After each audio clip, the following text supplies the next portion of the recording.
भैया? भैया नहीं, एक पुलिस ऑफिसर जो तुम सबको फ्रॉड और धोखाधड़ी के इल्जाम में गिरफ्तार करने आया है।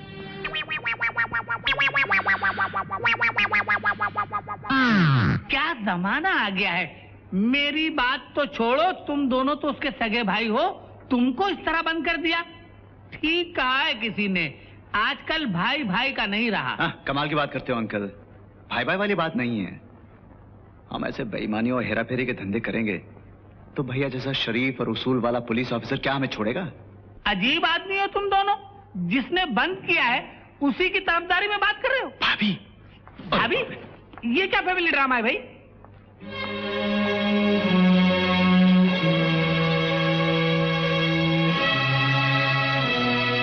चलिए इधर आइए आप दोनों। भाभी देखिए, भाभी पहले आप हमारी बात सुन लीजिए। एक मिनट भाभी, प्लीज आप हमारी बात सुन लीजिए। नहीं भाभी, पहले हमारी बात सुनिए। जो हो गया सो हो गया, हमसे गलती हुई, हम मानते हैं, लेकिन हुआ यूं कि हम तो मजाक कर रहे थे और मजाक ही मजाक में बात बढ़ गई, तो हमने सोचा कि चलो लोगों को यूं ही बेवकूफ बनाते हैं। हमें क्या मालूम था कि क्यों ना भैया? हाँ भाभी, हम तो समझते थे कि ऐसे ही है। हमें क्या पता था कि दरअसल बात यह है कि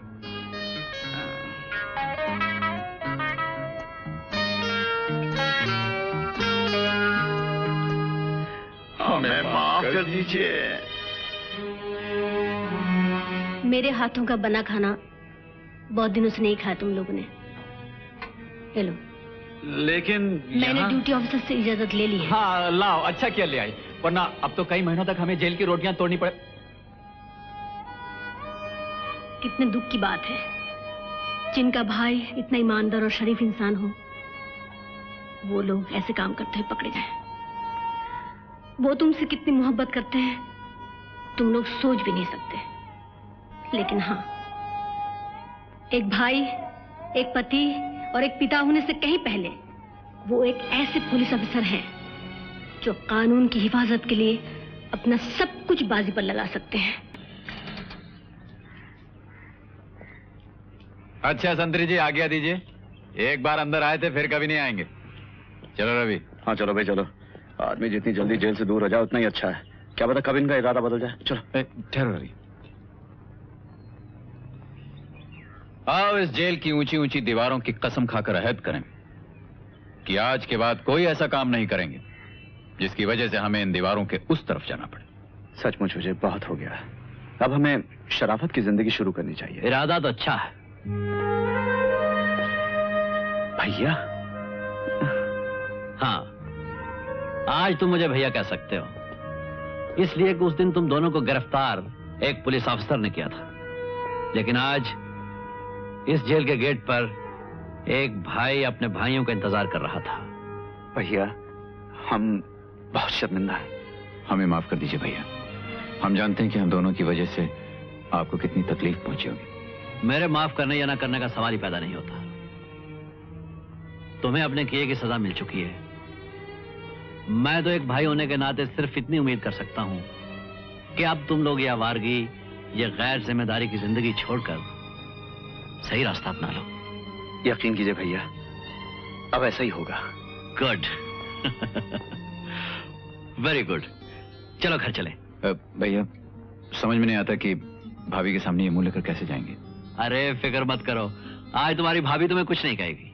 क्यों? आज का दिन उसके लिए बहुत बड़ा दिन है। आज हमारी शादी की सालगिरह है। आज आपकी शादी की सालगिरह है? अरे बस बस बस, फिर तो हम ऐसे आएंगे कि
धनसुख, ओ धनसुख। जी मैम साहब। लॉन्ड्री से साहब के कपड़े लाए? नहीं मैम साहब। नहीं मैम साहब, तुमको तो जब तक एक बात 10 बार न कही जाए तुम याद थोड़ी रहता है। मम्मी मम्मी मिठाई मैं खाऊं? खाओ, लेकिन ज्यादा नहीं खाना। क्यों? क्योंकि फिर अब खाना नहीं खाती। लेकिन खाना तो आप ही नहीं खाती। मैं तो खाती हूँ। आज आपने कब खाना खाया? अरे पगली, आज करवा चौथ है।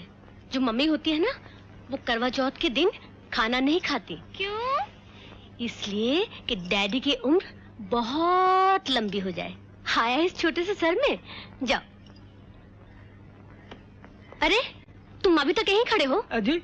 सुनो। जी मैम साहब। एक बेनी भी लेते आना बाजार से। बेनी? हाँ, वो फूलों की होती है ना, जो बालों में लगाते हैं। हाँ हाँ समझ गए मैम साहब, समझ गए। ओफो, ये गुड्डे की बच्ची जहाँ खेलती है वहीं खिलौने छोड़ देती है। कहाँ हैं आप दोनों महाशय? एक बार गए तो बस गायब, पता ही नहीं। और आदतें कितनी भी अलग हो, लेकिन ये बिना कहे गायब होने की आदत आप तीनों भाइयों में है। कल से गए हैं, रात को भी नहीं आए। आएंगे कुछ कहूं तो फिर वही लेक्चर। तुम औरत जात नहीं समझती एक पुलिस ऑफिसर की जिम्मेदारी क्या है। देखो ना, कल से स्वेटर पड़ा है नाप के लिए। अरे विजय,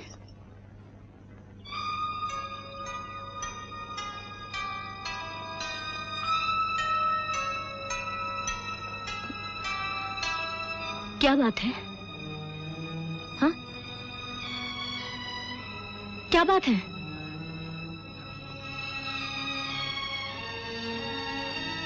भाभी, भाभी, रवि तू बोल। विजय,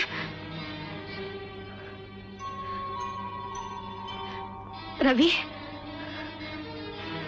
रवि, क्या हुआ? भैया, भैया अब इस दुनिया में नहीं है।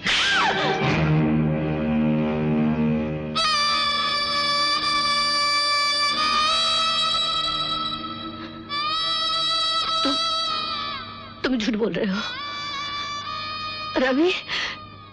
रवि, तुम झूठ बोल रहे हो। कह दो, कह दो, कह दो कि झूठ है। कह दो कि झूठ है। ये झूठ है।